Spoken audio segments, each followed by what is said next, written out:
Hi there, talking about device management, provisioning of devices. So maybe you just bought a ton of new phones, video devices, maybe a mix of them. Maybe you're using them with Microsoft Teams or with Zoom, and you're trying to figure out, what's the best way to provision these devices? Because some of these providers, such as Microsoft Teams or Zoom, they have their own management tools, but then Poly, we have management tools too. So how do you choose which one to use, or maybe can you use both?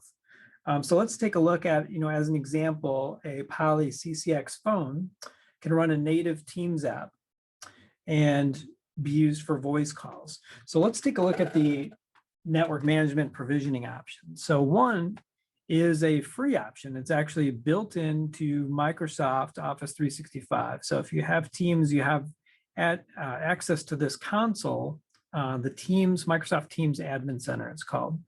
So if I go to devices, any devices that are running native Microsoft, so whether that's Teams phones like our Poly CCX, or Teams rooms, which are the PC-based video platforms, or collaboration bars, which are like the Studio X running the native Android version of the Teams app. So any of these native Teams devices show up under one spot where you can centrally manage lots of them, hundreds of them, thousands of them.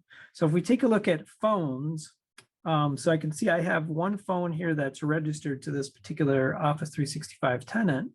It's a CCX 500, and it gives me, a little alert that there's something to look into. So I can click on that, and I can see, oh, there's a new version of software that I can assign to this device, or groupings of them.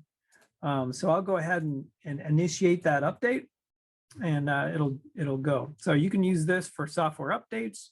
You can also use this for creating configurations, right? So maybe you have a bunch of phones in New York and another set in Chicago. So you could create a group and create a profile where you're going to assign those phones. And this is nothing other than a set of parameters, and they're all Microsoft specific, things like the lock screen, device lock, time zone, some network settings and stuff like that. So you can create these templates and assign those with the tool. So this is one option. And if we take a look at, so that's the phones, but it's actually the same thing with some of the video solutions. So if we take a look at Teams rooms, these are the PC base. This would be our Poly G10, G40, G85T. So if you take a look at this, you can see in real time, if you could have hundreds of these, and you'd be able to see all this information. I see that it's currently healthy.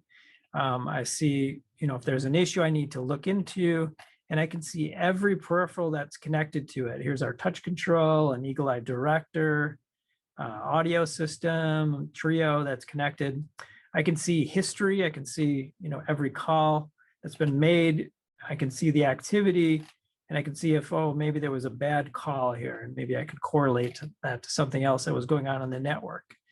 So great tool, and same with the Studio X. So our Studio X, when it's booted into the native Teams mode, reports right into this Microsoft Teams admin console. So I can see, similar to the phone, it shows me that there's a non-urgent thing for me to look into, and it says, oh, okay, there's new firmware that I can load up here. So I'm not going to do that right now, but I could do that. So this tool is free. So, why wouldn't every customer use this tool that's free? So, one might be, well, if you're using this tool, then, Microsoft is deciding when it's time to do an update, and, maybe you want to have more control over what version you're on, right?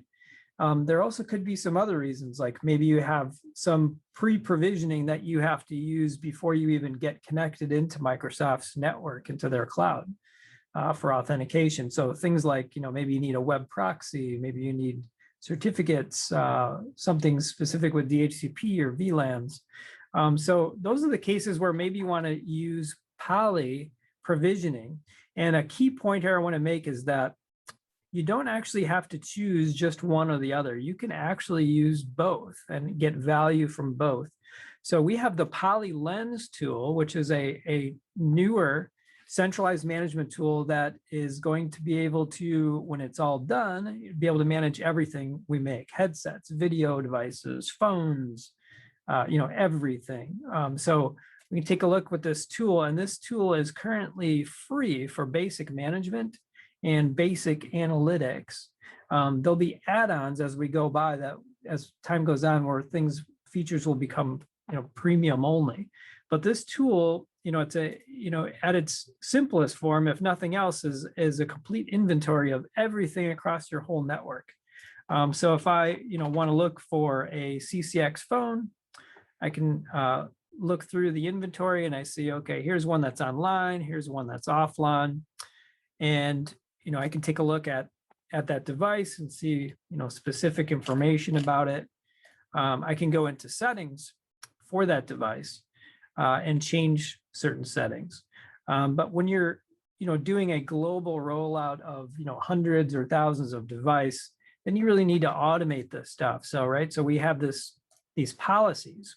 So policies are something, so you can create a new policy or use existing ones that are there, just by model or by location or site or something, whatever makes sense. And these are, a set of software update, what software version it's on, and basic configs that you can apply as a policy. And you can use this tool, this Lens tool, in parallel to the Microsoft tool. So maybe you just use the Microsoft for, looking at health or basic Teams configs, but then you do everything else with this tool. Or maybe, as time goes on, we're going to keep getting more and more interesting capabilities with the insights that we'll be able to provide, things about utilization of your conference rooms and utilization of equipment, great insights that'll come about. So, those are some of the reasons. So Lens is free as of now. Everything about it is free. There's some features that as you play with it, you'll see that are going to be premium features at some point. But this tool is free. So any customer who has Poly equipment, you can just go to lens.poly.com, and right from there, you can go ahead and create a brand new account. I already have one, so it didn't give me the option. If I sign out here, you'll see, so in the Lens screen, I can go to sign up. So if you don't already have an account, you can do single sign-in with Microsoft or Google, or you can use Active Directory. So, great tool. Another example, Zoom. So similar to the Microsoft situation, Zoom, they have their own provisioning for video devices and Zoom phone, right? So same thing. So they have a dashboard. It's kind of similar to the Microsoft Teams admin console concept here, where you have a dashboard and then you can get down to specifics. So I can look at Zoom rooms as an example and see I have a critical thing to look at there. But right from this Zoom tool, I can update the Zoom Android app that's running on a Studio X or G7500. I can do that right from their tool, right? So same type of thing, where there's a certain level of things you can do within the native provider tool. And then there's also, on top of that, you have the great capability of having Poly Lens, where you could have one tool for headsets, phones, video devices, infrastructure, well, not infrastructure, but everything else, from one spot.